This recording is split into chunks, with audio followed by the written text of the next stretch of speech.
Isinagawa ang ikalawang taon ng Pinoy Festival sa Burnaby, British Columbia, kung saan nakitang nakisaya din sa mga Pinoy ang iba't ibang lahi sa probinsya.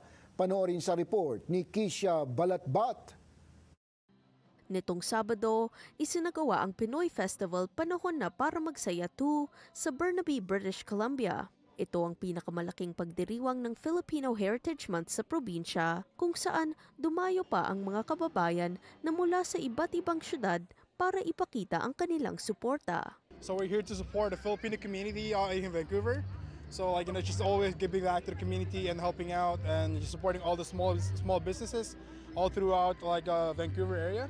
Especially here in Canada, we're too busy, right?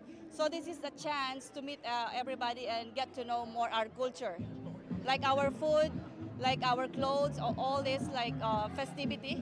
We want also to meet some Filipino friends who are here in Canada and also to have a relationship with the community. Pinakapopular ang mga mabibiling pagkaing Pinoy dahilan kung bakit marami rin ang dumalo. The festival giving us the street food vibes in the Philippines, so we're always missing it. Whenever we go out, we can't find it on a daily basis, right? So these festivals give us that vibe and the opportunity. To meet.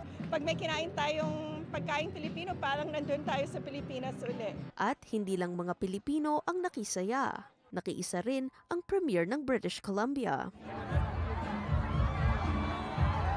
The cultural diversity is certainly one important element of our country, right? And also I have so many Filipino friends around the community, so that's why I'm here supporting them, enjoying myself. Nakakataba nga din talaga ng puso na makita yung kahit hindi sila Pilipino, yung ibang mga nationalities na nandito na nag-enjoy din ng ating mga sayaw, kanta at pagkain. Ayon sa isang Filipino city councilor, mahalaga ang mga pagtitipong tulad nito para maipakita at maipagdiwang ang kahalagahan ng mga Pilipino sa bansa. Bagay na kinikilala din ng ibang lahi. If you look at the contributions of the Filipino community in Canada for so many years, I mean, it's one of the hardest working communities.